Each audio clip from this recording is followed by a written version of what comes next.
Claude is available right now for Super Macro. Claude's if great. They want to put the Roger into the jungle. However, with the lineup of Blacklist International, I wonder if they'll consider Fanny in the jungle and then Roger Gold, but Faramis and Matilda plus a Nolan might be too high invade and too dangerous to go up against. I think, yeah, the problem is they're going to suffer with, in terms of sustained damage output, right? Yeah. A lot of this is just burst. And looks like that's a Moskov. You want sustained damage, that's the best one you get. And it's Lolita, which we were actually kind of doubting will make an appearance today here. Yeah, weaker Numenon energy core, so the shield that she gives isn't as buffed up anymore.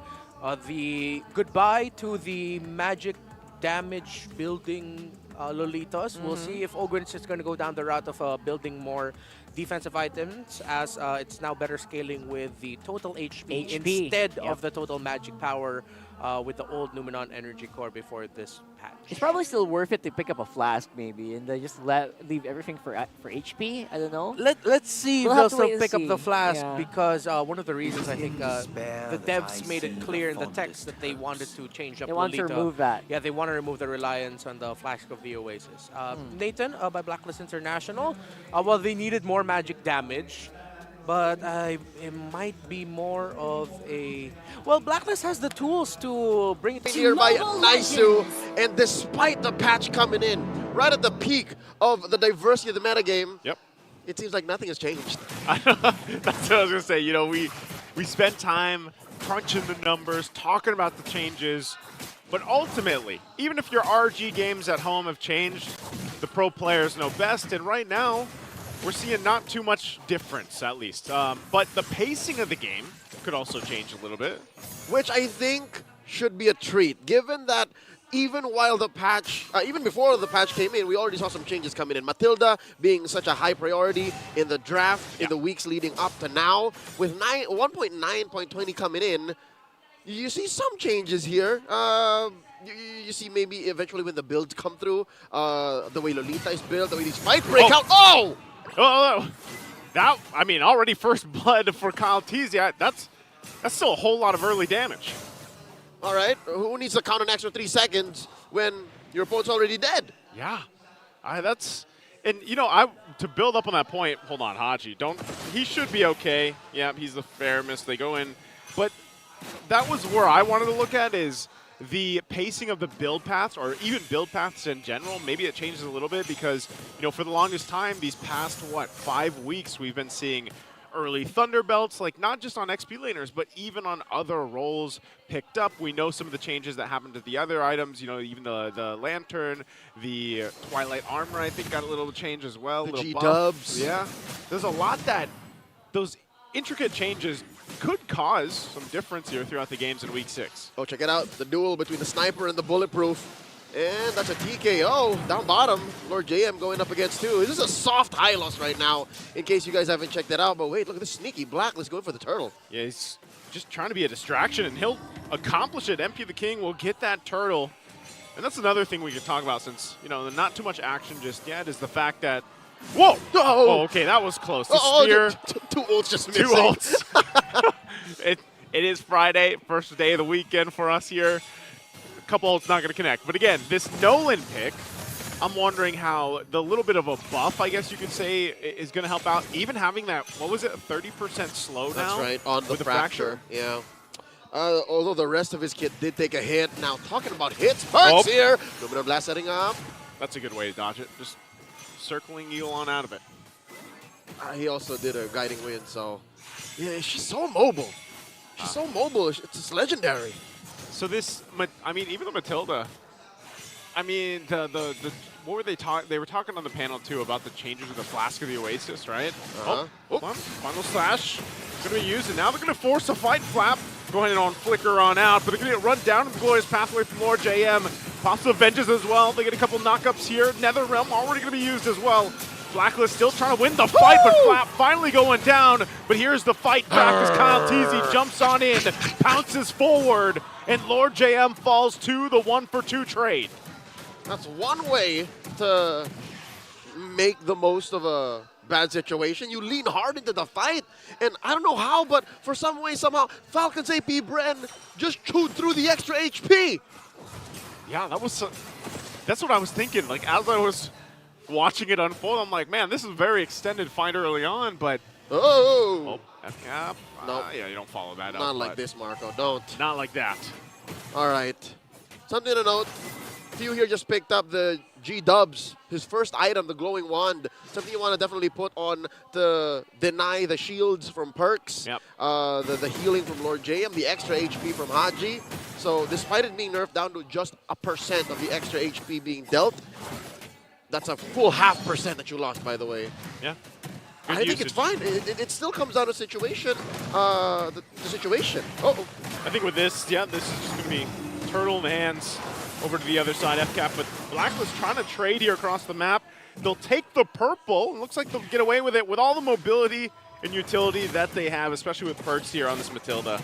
But I'm not sure. FCAP, I don't think they just want to let anything go. They might try to make a play sandwich in up here top if they can. But unfortunately for FCAP, too much of BLACKLIST is there. Yep, this is one of BLACKLIST's strengths. Again, despite their lineup changing, their identity, their game, the Ube runs in their DNA. If you look at their jersey from a different angle, it looks purple almost. It almost looks purple? Yeah, like physically. you squint and it looks purple. Oh. Look at this one-on-one. MP versus Flap! Wow, one-on-one. MP, he's going to get the flicker out. So that's, you know, at least something for them. And here's the pressure we were talking about earlier. BLACKLIST will get the Tier 1 top side, so might not have found a gank earlier, but they get the objective anyway. They just brute forced it, man. Yeah. Ran through. Punch it in. Falcons AP BREN's defense, and there wasn't much that the defending world champions could do. Sent off from that lane. Still looking at a 50-50 turtle takes. One more spawning up top. Upper quarter about 45 seconds from now.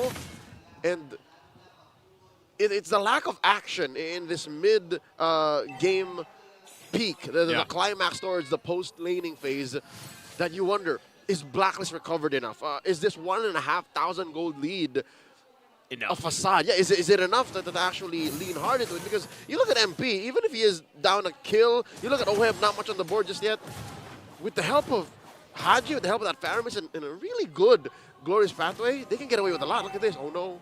I think that's part of the whole game plan for them. Some more pressure here, Tier 1s. BLACKLIST just working on the objectives, and that might be the call for them, because I think that's could be a game plan, part of it anyway.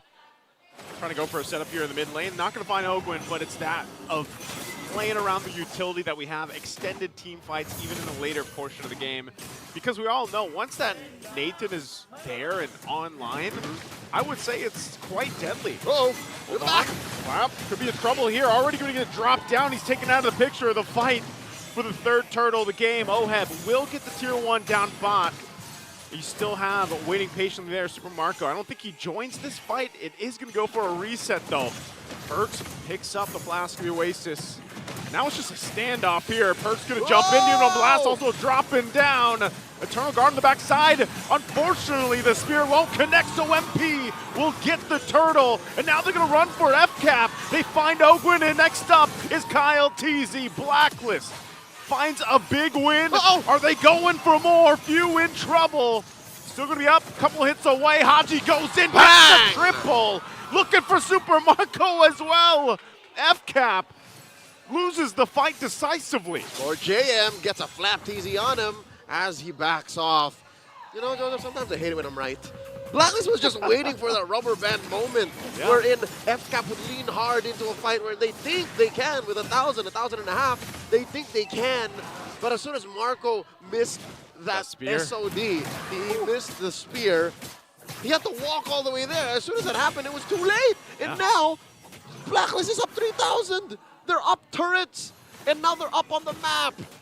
And not only that, but they've set themselves up perfectly for the Lord in about a minute, right? So FCAP, they've got a minute to kind of scrap what they can, get where they can.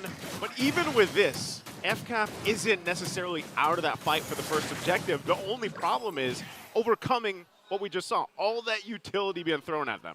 Luckily, FCAP is built to turn these things around. This is the twilight of that engagement. Folks, I think you missed the most important part wherein Kyle fell and Ogwin fell. This is even after Flap fell, so he just respawned at this point. Yep. BLACKLIST just leaned hard into that. As soon as they started dropping, again, you're talking about that mobility that Blacklist has. They can also use it the other way around, not just defensively while they're on the back foot. They can find targets that, luckily, FCAP can't clap back from. Their only real long-range engager is Super Marco on the Moscow. That's it. Everyone else needs one good dash. Yeah. That's why Few has a flicker, not a purified. Yeah.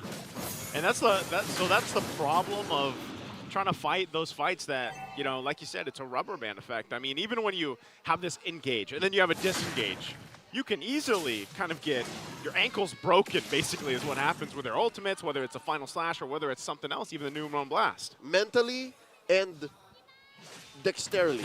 Like your fingers are not going to be able to respond fast enough, or your hero's not going to be able to turn quick enough to disengage. That's one of Blacklist's main strengths now as they begin the Lord Shuffle, pulling it in and out, dealing just enough damage to threaten FCAP from crossing the threshold. There it is. Ult's dropped in. Where's Pathway dropped down? Just zoning it out, and MP the King will get the Lord no problem. So even with a lead here, FCAP doesn't want to fight. They just take the turret up top. Suave. This is the only thing, honestly, that Falcons AP BREN can do. They have to play the map because, again, in a 5v5 situation, Blacklist is effectively playing with 8 life bars.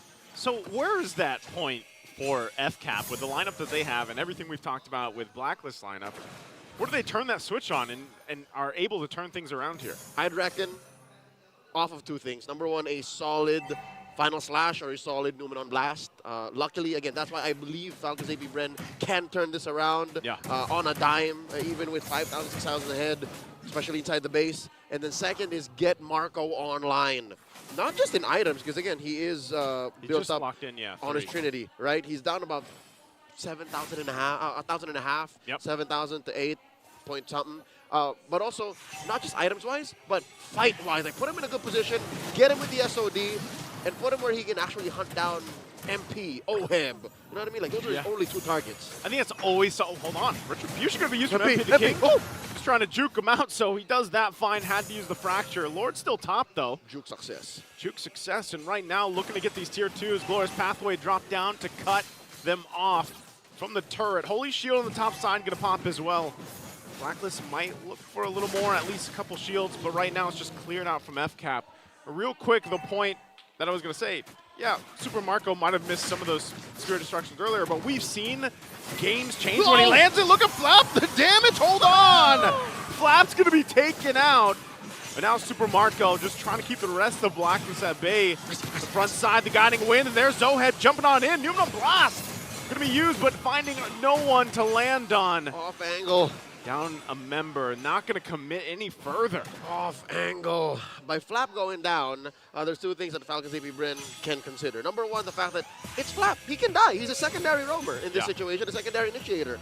Number 2 is it's a no-go, given that they lost one of their 2 life jackets, one of their 2 safety nets in the, again, big ticket final slash and big ticket Numenon Blast. See, one is out, and then the other tried to set it up, wouldn't happen. So now maybe, with this lead being at 5,000, maybe, just maybe, they need both. They need both at that point. I think Blacklist is, they need this game 1 win. So they're off to exactly what they need to.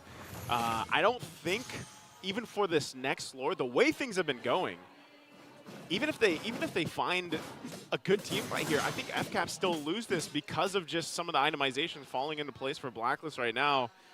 And yeah, there's something too that happened here. This is a buff, right? They removed the mana from a couple of heroes, actually. That's right. His passive also got a buff. It's a shorter cooldown now on triggering that. So best believe this is a stronger Arma. It's just Blacklist came in much stronger as well as a 5-man. Now the shuffle has begun, slightly favored for Blacklist. Lord approaching half health. River control is in check for the agents. Even that top lane long bush, now Lord at a 5th. Gonna push it here. Super Marco gonna try to join the fight, but Lord already taken. And now Kyle TZ in trouble. Look at the damage coming out from Blacklist. Kyle forced to just run back to base. And there's nothing FCAP can do. They don't even want to contest the Lord. That was a non-starter. Not even bottom lane. Given how fast Blacklist blasted that Lord, Marco couldn't even split tier 1. Joseph, tier 1, not their mother company, but tier 1 turret down bottom. Still standing. Still standing, and at this point, too, I don't think many of these turrets are going to be left standing for FCAP.